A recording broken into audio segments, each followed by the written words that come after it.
Audio Jungle.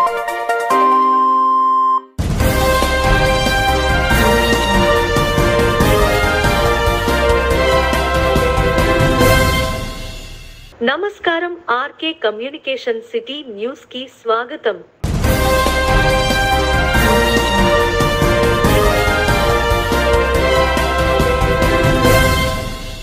స్థానిక 10, 11 మరియు 12 ward నందు ఈ రోజు జరుగుతున్న వైఆప్ నీడ్స్ జగన్ కార్యక్రమంలో మన అందరి ముఖ్యమంత్రి శ్రీ వైఎస్ జగన్మోహన్ రెడ్డి గారు సంక్షేమ అభివృద్ధితో ముందుకు వెళ్తూ ప్రతి కుటుంబం సంతోషముగా ఉండాలి అని, పెన్షన్ కూడా 3,000 రూపాయలు అతి త్వరలో లబ్ధిదారులకు అందజేస్తారు అని మన శాసన సభ్యులు ఉప ముఖ్యమంత్రిగా ఎన్నో అభివృద్ధి కార్యక్రమాలు జరిపించారు, ప్రసంగించారు. సుదీర్ఘంగా 40 సంవత్సరాల రాజకీయ అనుభవం ఉన్నటువంటి వ్యక్తి మళ్ళీ ఇవాళ ప్రజల్లోకి వచ్చి జగన్మోహన్ రెడ్డి గారు చేయడం ఏంటి, నేను అంతకంటే బాగా చేస్తా, మహిళా సోదరి మండలికి ఉచితంగా గ్యాస్ ఇచ్చేస్తా, ఉచితంగా బస్సు పాసులు ఇచ్చేస్తా అని మళ్ళీ కొన్ని వాగ్దానాలు చేయడానికి ఆయన ప్రజల ముందుకు వస్తూ ఉన్నారు. నేను దీన్నే మిమ్మల్ని గమనించమని కోరుతా ఉన్నా. ఆనాడు జగన్మోహన్ రెడ్డి గారు ప్రజల కోసం ప్రజలకి లోకి వచ్చినప్పుడు ఈ జగన్మోహన్ రెడ్డి గారు చెప్పే మాటలన్నీ అబద్ధం. ఈ జగన్మోహన్ రెడ్డి గారు చెప్పేటువంటి అమలు చేయాలంటే ఈ రాష్ట్ర బడ్జెట్ సరిపోదు, కేంద్ర బడ్జెట్ పట్టుకొచ్చి ఇక్కడ రాష్ట్రంలో అమలు చేయాలని ఆనాడు చెప్పినటువంటి మన చంద్రబాబు నాయుడు గారు ఈవేళ జగన్మోహన్ రెడ్డి గారు అంటే ఎక్కువ ఇచ్చేస్తున్నట్టు. అంటే మరి ఇప్పుడు ఏ రాష్ట్ర బడ్జెట్లు సరిపోతాయి, లేకపోతే ఏదైనా అమెరికా బడ్జెట్ పట్టి రావాలా అని మీరందరూ మనం ప్రశ్నించవలసినటువంటి సమయం ఇది. మరి ఆనాడు చంద్రబాబు నాయుడు గారు ఈ రాష్ట్రాన్ని పరిపాలించినప్పుడు ఉన్నటువంటి ఆదాయమే ఆనాటి ఆయన అమలు చేసిన బడ్జెట్ జగన్మోహన్ రెడ్డి గారు. కానీ ఇక్కడ ముఖ్యమంత్రి మారారు, చంద్రబాబు నాయుడు వెళ్ళాడు, జగన్మోహన్ రెడ్డి గారు వచ్చారు. అంటే ముఖ్యమంత్రి మారేటప్పటికీ ఈ ప్రజాస్వామ్యంలో ప్రజలకు సంక్షేమం అభివృద్ధి ఏ విధంగా పరుగునడుతుంది అనేటువంటిది చేసి చూపించాడు. కాబట్టి ఈవేళ జగన్మోహన్ రెడ్డి గారి మాటకి విలువ అనేటువంటిది ఏర్పడింది. మాట ఇచ్చాడంటే ఎడు తిరగడు అనేటువంటిది ఆయన సంపాదించుకున్నాడు. మరి జగన్మోహన్ రెడ్డి గారు అధికారంలోకి వచ్చేటప్పటికి మరి రాజకీయ వ్యవస్థ మీద ప్రజలకు ఏ విధమైన అభిప్రాయం ఉండేది. ఈ రాజకీయ నాయకులు చెప్పేయన్ని అబద్ధాలు చెప్తారు, వీళ్ళు చెప్పేదోటి చేసేదోటి చెప్తారు, దండాలు పెడతారు, ఓట్లు వేయించుకుంటారు, గద్దెక్కుతారు, విలాసాలు అనుభవిస్తారు, కానీ ప్రజల క్షేమం మర్చిపోతారని మనందరం అనుకునేవాళ్ళం. అంటే రాజకీయం అంటే అంత కూడా సమీక్ష సమావేశం నిర్వహించుకుని ఇక్కడ రాని వాళ్ళు ఏమన్నా ఉంటే ఆ లోటుపాటుని సర్దించుకుని వెళ్ళేటువంటి కార్యక్రమం.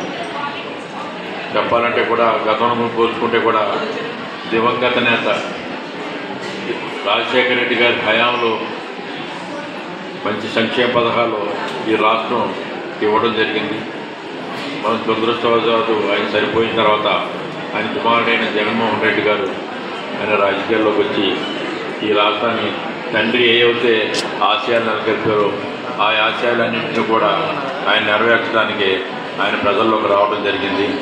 ఆ రోజు ఉన్నటువంటి కాంగ్రెస్ ప్రభుత్వం వస్తే తెలుగుదేశం ప్రభుత్వం వాళ్ళు కూడా దీన్ని పూర్తిగా వ్యతిరేకించి అన్యాయంగా జైలు పాలు చేయడం జరిగింది. ఆయన 14 నెలల పాటు జైల్లో ఉండి మొక్కువని దీక్షతో ఏదో వచ్చా నమ్ముకున్న ప్రజల్ని నమ్ముకుని నేను ప్రజల్లోకి వెళ్తాను, ప్రజల్ని న్యాయం ఉండదని చెప్పేసి ఆ రోజు వచ్చినటువంటి సుదీర్ఘ పాదయాత్ర 6 సంవత్సరాల క్రితం మరి సుదీర్ఘ పాదయాత్రలో ఆ పాదయాత్రలో భాగంగా తాడేపల్లిగూడెం కూడా రావడం జరిగింది. ఆ రోజు కూడా ఇక్కడ అందరం మన ప్రమాదం బట్టి ఆ కార్యక్రమాన్ని విజయవంతం చేసిన సందర్భం.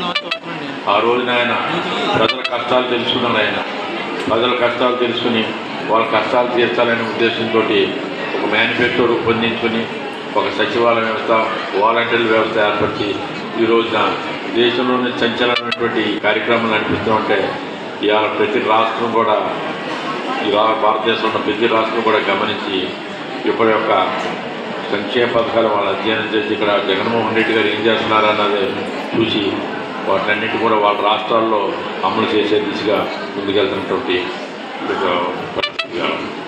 ఇంత ఘనకీర్తిని సంబంధించినటువంటి జగన్మోహన్ రెడ్డి గారు మనకి ఏం చేశారు ఏం చేశారు అని ప్రతి ఒక్కరు విశ్లేషించుకోవాల్సిన అవసరం ఉంది.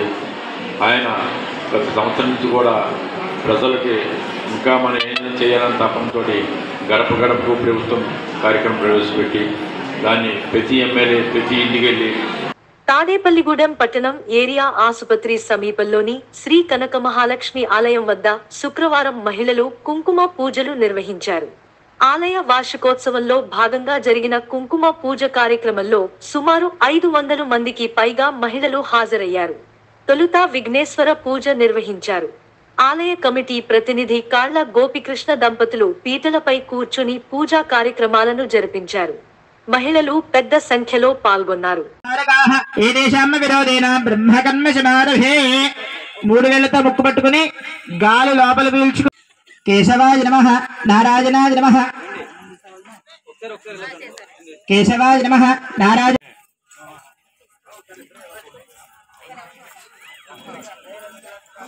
శ్రీధరాయ నమః ఋషికేశాయ నమః పద్మనాభాయ నమః దామోదరాయ నమః సంకర్షణాయ నమః వాసుదేవాయ నమః ప్రకామదేనయేత్ అచ్యుతాయ నమః అనంతాయ నమః గోవిందాయ నమః नमः सर्वोपचारां प्रकल्पयामि नमः लं प्रतिविदत्वात्मकाये गन्धं प्रकल्पयामि पुष्पं प्रकल्पयामि नमो नमः दीपं प्रज्वाल्य ओम उद्दीप्यस्य जातवेदा पद्धन्निरतु श्री कनक महालक्ष्मी मातको श्री कनक महालक्ष्मी मातको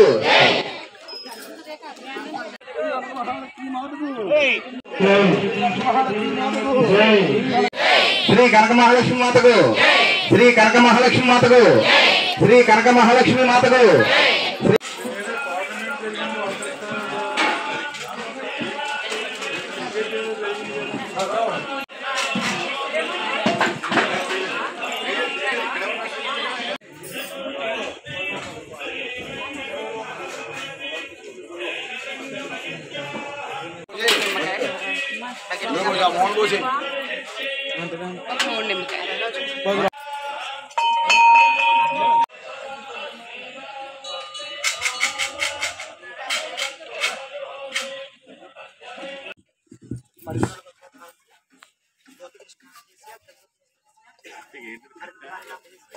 ईश्वर प्रीत्यर्थम श्रीमान श्रीमतः गोत्रोद्भवस्य परमशिव गोत्रोद्भवस्य महाकाली महालक्ष्मी महासमी देवता आलय सन्निधौ अस्मिन् वर्तमान व्यवहारिक चान्द्रमानेन प्रभवादि षष्टि संवत्सरामध्ये श्री शोभाकृतना ओम भूः ओम भवः ओम शुभः ओम महः ओम जैनः ओम तपः ओम सत्य ओम उद्योग विद्या रंगेषु उन्नतोन्नत अधिकार सिद्ध अस्माकं सह कुटुंबानां योगा क्षेम ఏరియా హాస్పిటల్ నేను చేసి ఉన్న శ్రీ శ్రీ కనక మహాలక్ష్మి అమ్మవారి ఉత్సవాలు గత 2 రోజుల నుంచి ఘనంగా జరుపుతున్నాము.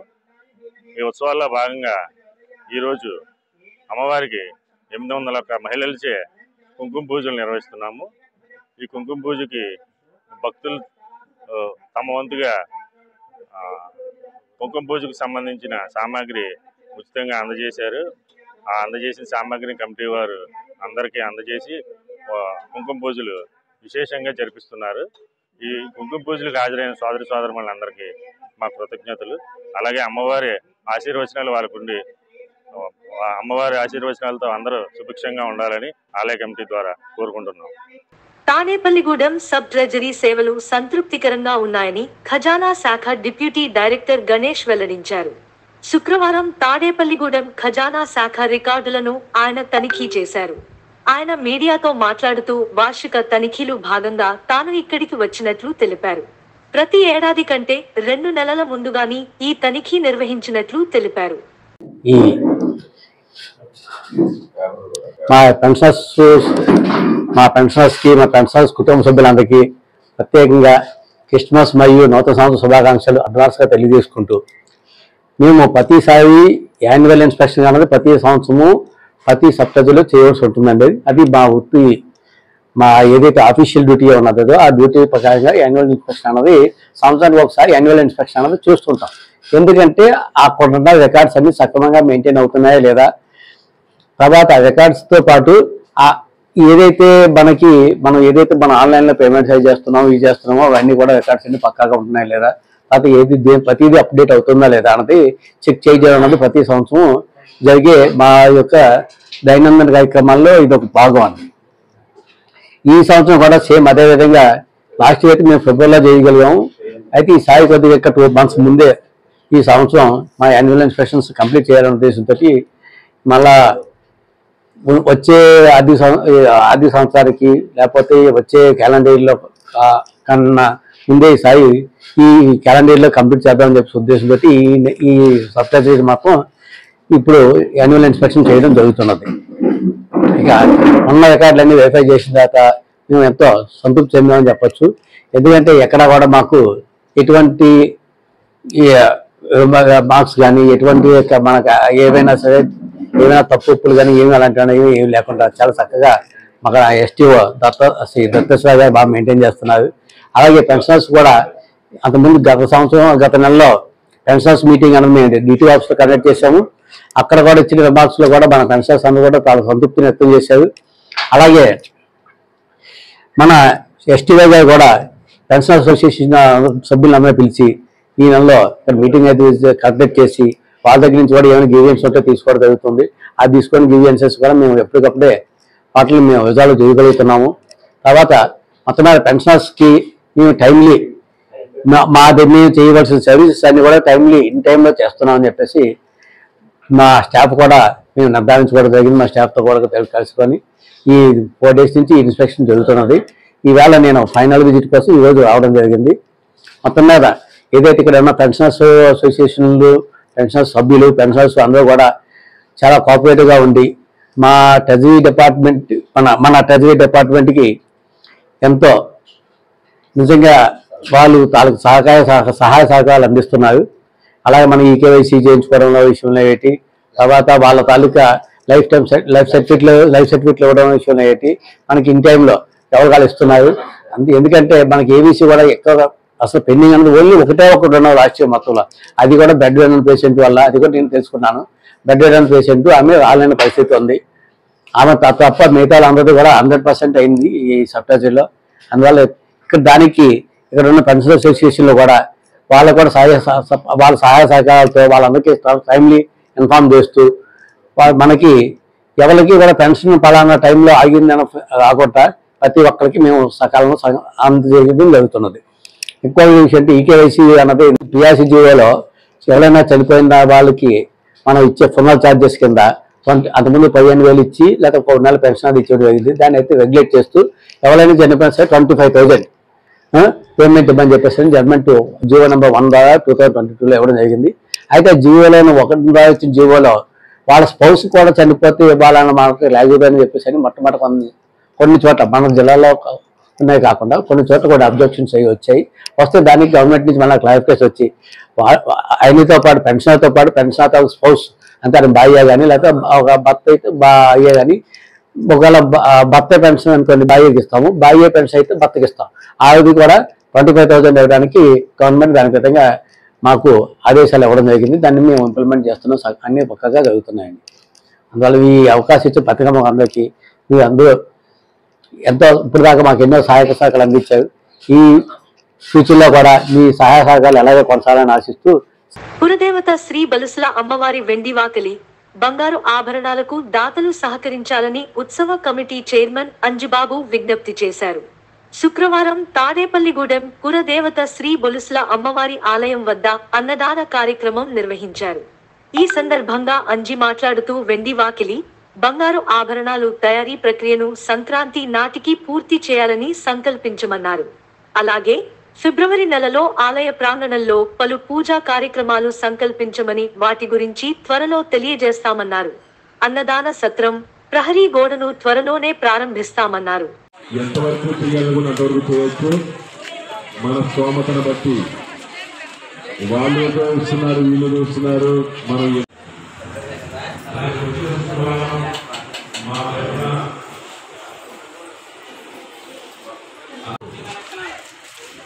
విరాళిచ్చే దాతలు విరాళమిచ్చి రసీదు పొందవలసిందిగా కోరుచున్నాము.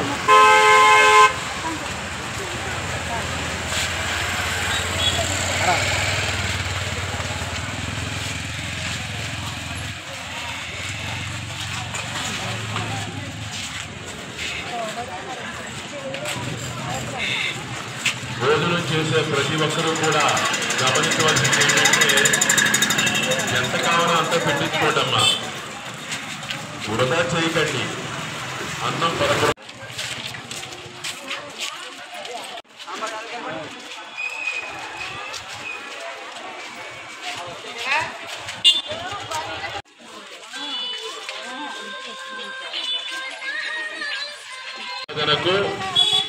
విరాళమిచ్చే దాతలు విరాళమిచ్చి రసీదు పొందవలసిందిగా కోరుచున్నాము.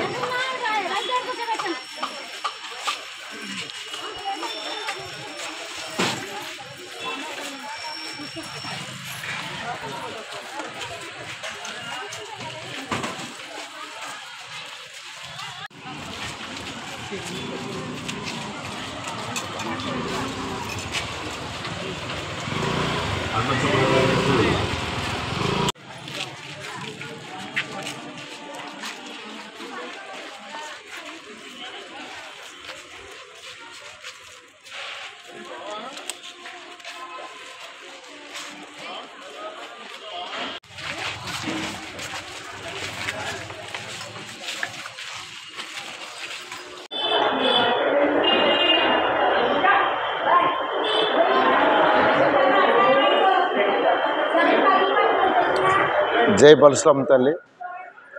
ఈరోజు మన తాడేపల్లిగూడెం గ్రామ దేవత అయినటువంటి శ్రీ శ్రీ శ్రీ బలస్లమ్మ వారి యొక్క దివ్య క్షేత్రంలో ప్రతి శుక్రవారం జరిగే అన్నదాన కార్యక్రమం ప్రారంభమైంది. భక్తులు వచ్చి అన్నప్రసాదం స్వీకరిస్తున్నారు. అలాగే మన అమ్మవారి యొక్క టెంపుల్లో వెండి వాకిల్ని సంకల్పించాం. వెండి వాకిలికి నిమిత్తం మొదటి విడతగా 24 కేజీలు వెండి ఇచ్చి అమ్మవారి యొక్క వెండి వాకిలికి ముందర భాగం కంప్లీట్ చేసి అమ్మవారికి గుమ్మానికి మేము తాపడం చేయడం జరిగింది. ఇంకా ఆ యొక్క గుమ్మానికి కొద్దిగా మనకి వెండి కావాల్సి ఉంది. కావున గ్రామ ప్రజలందరూ కూడా దయవుంచి ఎవరైనా ఇవ్వాలనుకున్న వారు కానీ మనసులో సంకల్పించుకుని సరే త్వరగతిని తెచ్చిస్తే మేము వచ్చే జనవరి నెలలో వచ్చే సంక్రాంతి పండుగ నాటికి పూర్తి చేద్దామని అనుకుంటున్నాం. కావున భక్తులందరూ కూడా కొద్దిగా గమనించి ఈ కార్యక్రమాన్ని ముందు తీసుకెళ్ళడానికి సహకరించవలసి కోరి ప్రార్థిస్తున్నాం. అలాగే మన గుడి చుట్టూరు ప్రహరీ గోడ అన్నదాన సత్రం కూడా అతి త్వరలోనే ఈ యొక్క కార్యక్రమాన్ని కూడా మన మంత్రివర్యులు శ్రీ కొట్టు సత్యనారాయణ గారి చేతుల మీదుగా అతి త్వరలోనే మేము ఈ కార్యక్రమాన్ని ప్రారంభిస్తాం, ప్రారంభోత్సవం చేస్తాం. అట్లాగే రాబోయే కాలంలో కూడా ఫిబ్రవరి నెలలో కూడా కొన్ని కార్యక్రమాలు మేము శ్రీకారం చుట్టాం. అది కూడా మన మంత్రివర్యులు ఆయన ద్వారా మేము గ్రామ ప్రజలను తెలియపడతాం పూజా కార్యక్రమాలు. కావున భక్తులు కూడా అందరూ కూడా ఈ కార్యక్రమాన్ని మేము అనౌన్స్ చేసిన వచ్చి ఆ కార్యక్రమం పాల్గొనవలసిన కోరి ప్రార్థిస్తున్నాను. అలాగే అమ్మవారికి వెండి బంగారం కేజీ బంగారంతో నగలు తయారు చేయడం అనుకున్నాం. మాకు కొద్దిగా బంగారం కూడా కొంచెం 200 గ్రాములు తగ్గింది కేజీకి. కావున భక్తులు ఎవరైనా ఇవ్వదలుచుకున్న వారు ఎంత ఇచ్చినా సరే తీసుకుని అది కూడా సంక్రాంతి పండుగ నాటికి కూడా అది కూడా మేము కార్యక్రమం అమ్మవారికి కేజీ నగలతో బంగారంతో నగలు కూడా చేయాలని అనుకున్నాం. అది కూడా కార్యరూపం దాస్తాం. కాబట్టి ప్రజలు కూడా భక్తులు కూడా గమనించి ఏ వెండి రూపాయన కానీ బంగారు రూపాయన కానీ ఇస్తే ఈ కార్యక్రమాన్ని మేము జయప్రదం చేసి అమ్మవారికి మేము తయారు చేసి ఇవ్వడం జరుగుతుంది. కావున భక్తులు ఈ విషయాన్ని గమనించి సహకరించాలని కోరి ప్రార్థిస్తున్నాం. జై బలస్లమ్మ తల్లి. Andhra Pradesh anganwadi workers and helpers union ఆధ్వర్యంలో తాడేపల్లిగూడెం తహసీల్దార్ కార్యాలయం వద్ద 18వ రోజు సమ్మె కార్యక్రమంలో భాగంగా రిలే నిరాహార దీక్ష కార్యక్రమం చేపట్టారు. అనంతరం స్థానిక పట్టణ పోలీసు స్టేషన్ ఎదురుగా ఉన్న అంబేద్కర్ విగ్రహం వద్ద మానవహారం నిర్వహించారు. తమ డిమాండ్లను అమలు చేయాలని పెద్ద ఎత్తున నినాదాలు చేశారు. ఈ కార్యక్రమానికి వ్యవసాయ కార్మిక సంఘం జిల్లా ఉపాధ్యక్షులు చింతకాయల బాబురావు పాల్గొన్నారు.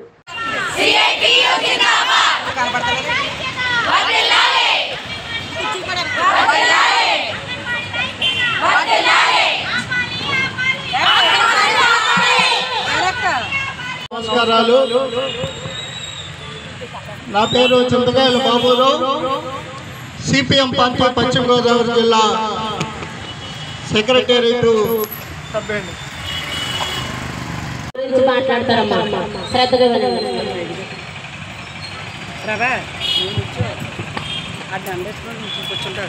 అంగన్వాడీ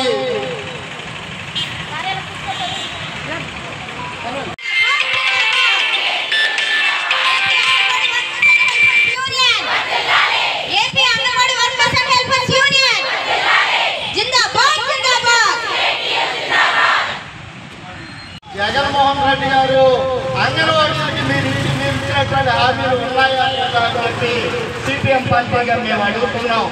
మేమే మా జగన్మోహన్ రెడ్డి గారి ప్రభుత్వం అమలు జరుగుతుంది అని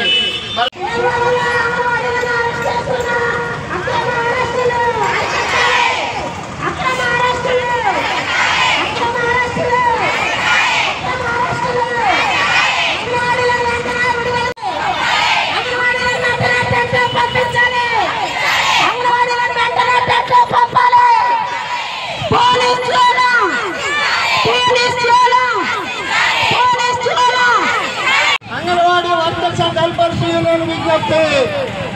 గత 18 రోజులుగా అంగన్వాడీ ఆయాలు టీచర్లు రాష్ట్ర వ్యాప్తంగా నిరవధిక సమ్మె జరుగుతున్న విషయం అందరికీ తెలుసు.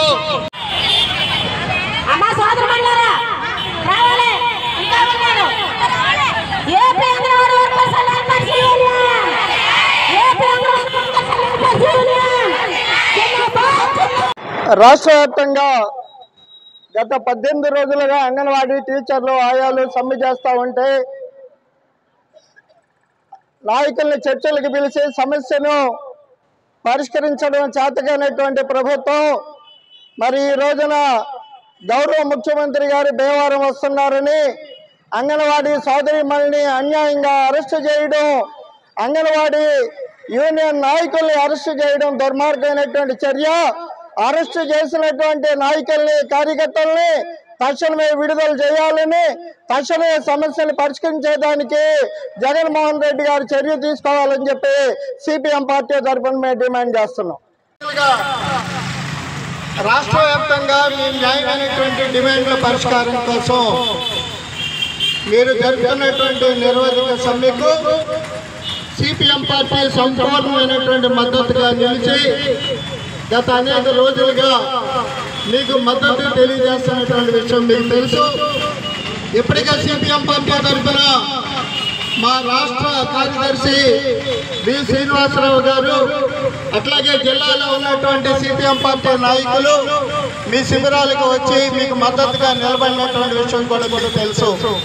మరి గత 18 రోజులుగా మీరు జరుపుతున్నటువంటి ఈ సమ్మె ఏవైతే డిమాండ్లు ఉన్నాయో చాలా న్యాయమైనటువంటి డిమాండ్లు ఈ ప్రభుత్వం తక్షణమే పరిష్కరించాల్సినటువంటి డిమాండ్లుగా ఉన్నాయి. మరి 4.5 సంవత్సరాల క్రితం ఈనాడు ముఖ్యమంత్రిగా ప్రతిపక్ష నాయకుడిగా ఉన్నటువంటి జగన్మోహన్ రెడ్డి గారు పాదయాత్ర సందర్భాల్లో ఆనాడు తెలుగుదేశం అనుసరిస్తున్నటువంటి విధానాలకు వ్యతిరేకంగా ప్రభుత్వం. నా పేరు దేవస్వరూపరాణి. మేము 18 రోజులుగా దీక్షలో ఉండి మరి సమ్మె చేస్తున్నాము. ఈరోజు మా కార్యక్రమం నిరాహార దీక్ష. మరి నిరాహార దీక్ష ఈరోజు మేము చేస్తామని అంటే మరి జగన్మోహన్ రెడ్డి గారు భీమవరం వస్తున్నారనేసి రాత్రి 12 అయ్యే వరకు కూడా మరి పోలీసులు అంగన్వాడీ లీడర్ల ఇళ్ల చుట్టూరు తిరిగి మరి సంతకాలు పెట్టండి అనేసి మమ్మల్ని చాలా హింసించారు. మేము ఎట్టి పరిస్థితుల్లోనూ సంతకాలు అయితే పెట్టలేదు, కానీ వాళ్ళు మాకు ప్రూఫ్ కావాలి అనేసి ఫోటోలు దిగెళ్ళారు. కానీ ఏంటండి ప్రభుత్వం ఏం చేస్తుంది? అసలు నాయకులు పిలిచారా? చర్చలకి జీతాలు పెంచనన్నారా? అసలు సీఎంకే తెలియదు మీరు ఏం చేస్తున్నారో. మేము ఆయన దృష్టికి తీసుకెళ్తామని మా బొత్స సత్యనారాయణ గారు చెప్పారా? మరి సీఎంకి తెలియనప్పుడు భీమవరంలో ఉన్న అంగన్వాడీ వర్కర్లను ఎలా అరెస్ట్ చేశారండి? అసలు సీఎంకి ప్రోగ్రాం తెలియదు కదా. మేము సమ్మె చేస్తున్నట్టు తెలీదు. మేము 18 రోజుల నుండి టెంట్లో కూర్చున్నాం. తాడేపల్లిగూడెం విజయాలే లక్ష్యంగా వ్యూహాలకు పదును పెట్టాలని ఏపీ నెట్ ఎలక్ట్రికల్ ఇంజనీరింగ్ విభాగం ఆచార్యుడు డాక్టర్ పెద్దపాటి శంకర్ విద్యార్థినులకు సూచించారు. నెట్ incharge director doctor M Pramod Padole ఆధ్వర్యంలో registrar doctor P Dinesh Shankar Reddy ఆదేశాల మేరకు గుంటూరు, ఒంగోలు, మార్కాపురం, పెదవేగిలోని జవహర్ నవోదయ విద్యాలయాల్లో 10 ఇంటర్మీడియట్ చదువుతున్న 100 మంది విద్యార్థినులు శుక్రవారం నెట్ ప్రాంగణాన్ని సందర్శించారు.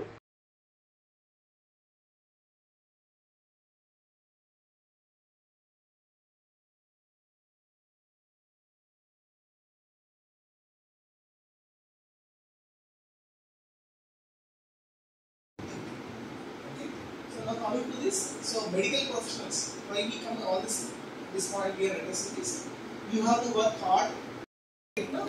So at this time, this is the right time actually. I was very happy after seeing you here, because you are a person, like you have to decide like what is the branch I have to take. So what is the stream I should go, correct now? So which stream I should go. Now, so let me give some clear emphasis on what are the possibilities, what are the opportunities available outside, and then so you may pick like what is the right option for you, because some people might be interested in solving some kind of puzzles, right? So some people are really interested in solving puzzles, like maybe like you have a good logical skills. So once if you have a good logical skills, then computer science is a very relevant department. Some people are very interested about like they take the battery and then they do some kind of a small circuits. Have you done any circuits in your school? So some people like they are interested actually. They take some Arduino, microcontrollers. They take microcontrollers, small programming they do. So if you are interested in that direction, then you may opt for either ECE or electrical engineering. Otherwise, some people are like like they may have some ideas. For example, why the cycle is like this. The speed is very low. If I design something, I can go at higher rate, higher speed. Like that, I am just giving an example. Like actually, you try to correlate. So you have to identify your own potential, which is my area. So while you have to think about your previous journey, like what is my interest? What is my interest? Which is like what is my interest? You have to understand. So if you understand your interest, then you try to understand what are the possibilities. Like we say it is a STEM. What is meant by STEM? Science, technology, engineering, and management. Very nice. That is STEM. So you should know about like what is the science, what is engineering, what is the technology, what is the management. Then you have to identify. For example, some people are very good in managing the other people. Like they are very good in. ఈ వార్తలు ఇంతటితో సమాప్తం. నమస్కారం.